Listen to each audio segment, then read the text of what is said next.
This used to be me, afraid to check my bank account after a night out, and using the 3-day grace period after the first of the month to pay rent. 20 years later, many trials and errors, and over 100 books and articles on managing money and building wealth, I'm going to tell you exactly how to distribute your money every time you get paid. But I won't focus on the categories that you already know. Instead, I'll teach you strategies to fill in the gaps and help you set up your own personal way to be in control of your money. If you're new here, I'm Anastasia.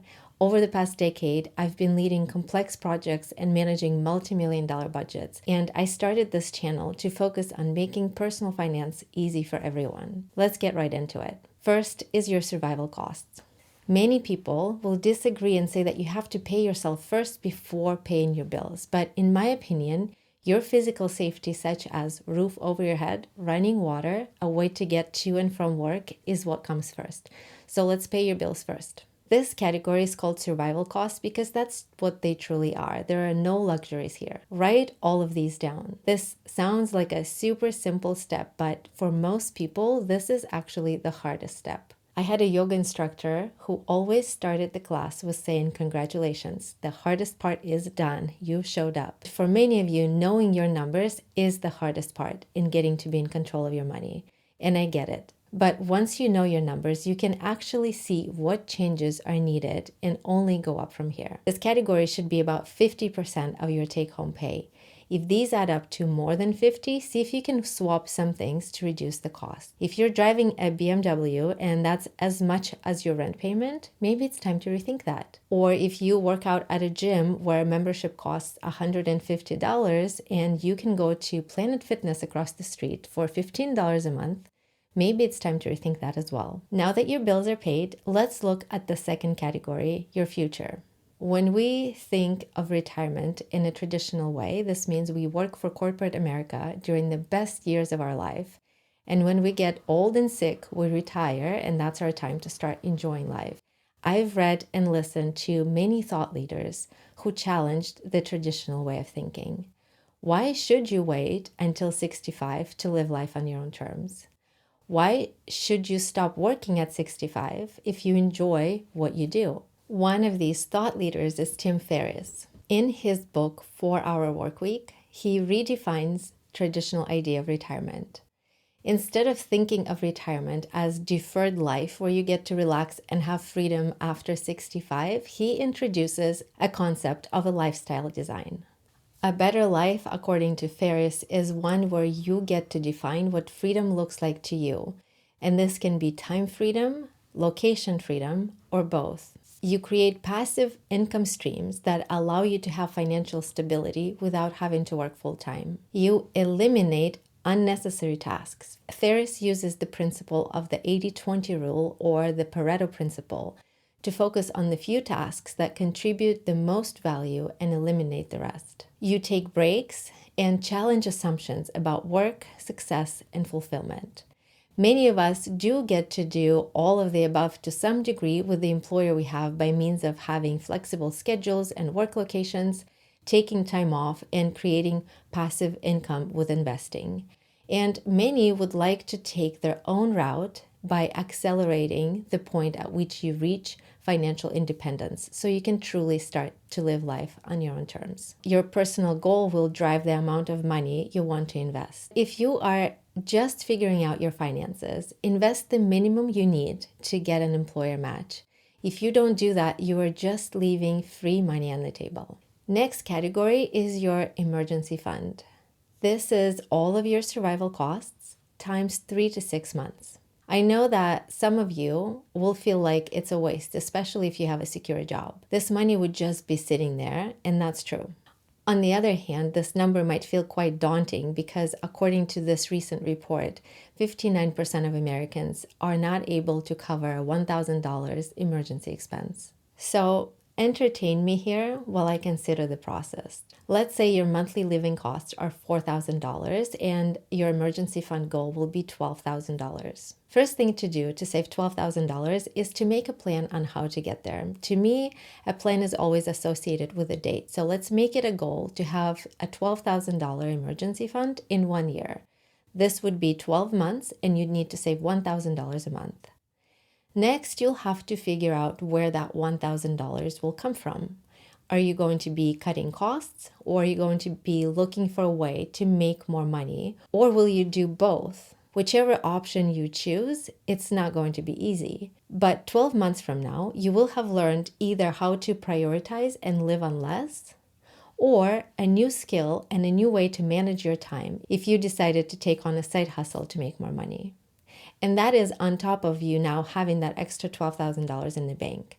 And if you have your $12,000 in a high yield savings account, then you'll have an additional passive income stream that you didn't have a year ago. So yes, money itself, if you don't end up using it, is sort of just sitting there.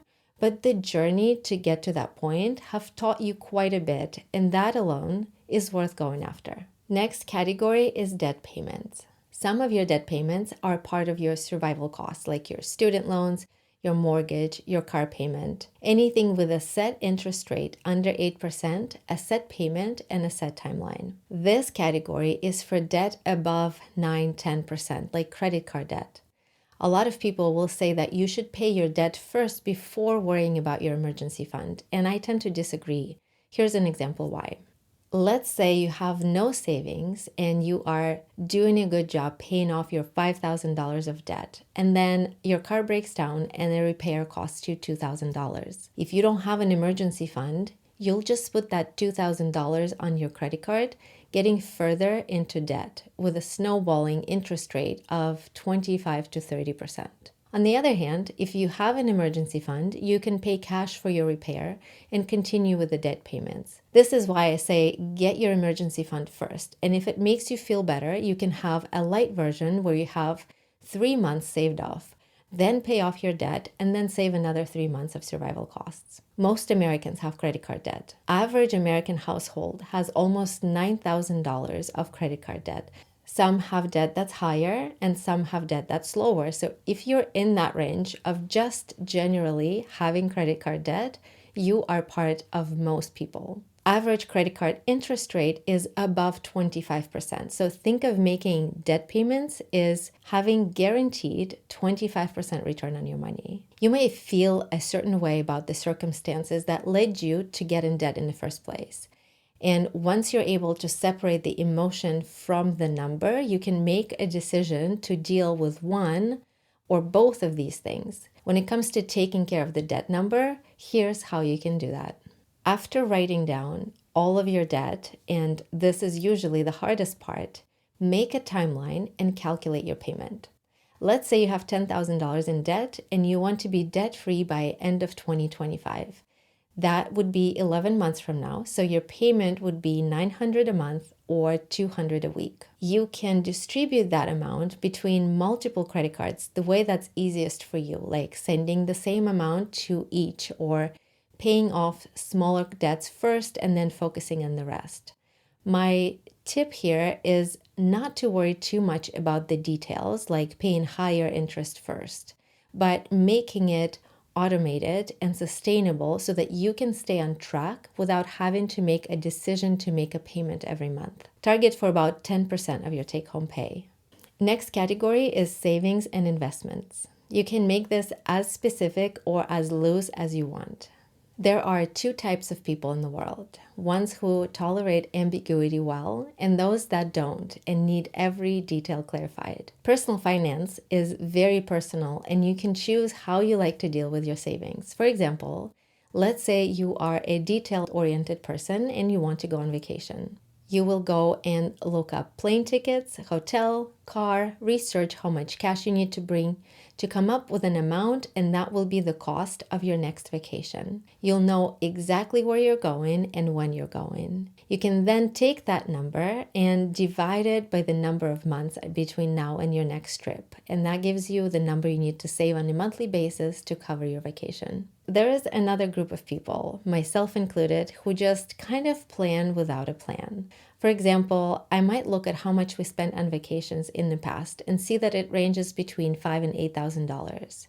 We sometimes also take a weekend trip, and those are in the range of $1,000 to $2,000. So I might say, let's keep $10,000, $15,000 in our savings account for trips we might take. I set an amount based on that ballpark number to go to my savings account monthly. It's roughly purposed as vacations, but we might need to finance a small project or buy something that would make an instant life improvement. So it's like a running bucket of extra money that you can use to have fun. That is what I mean by being comfortable with ambiguity. It's not rigid planning, but it's broad, vague planning for things that might come up. Last category is your fun money. This should be about 20% of your take-home pay, and you should intentionally have that amount to spend with joy. It's all about sustainability here. You should be able to not only know how to make your money work for you, but also know how to spend it on things that bring you joy. It's a lot harder than one might think because we're being soft marketed stuff anywhere we go.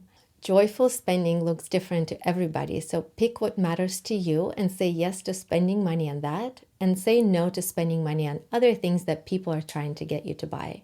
This category is usually the number one target to cut when you have some money goals you're trying to meet. And it's okay to reduce it down from 20% if your rigid goals are short term. If we compare this with a rigid diet is never going to be sustainable long term, but it can work well if you want to reach some short-term goals. You've read of a no-spend month or a no-spend year. Whichever duration you want to set, make sure it has a start and an end date. And here's a tip to avoid rebound after your no-spend period is over. Focus on rewiring your brain. Reflect on the wins and progress getting you closer to reaching your goals. Embrace minimalism and realize how much more creative and less cluttered life can be without the extra stuff. Adopt new language about money to help shift your mindset. Instead of, I can't afford to buy these shoes, say, I like these shoes.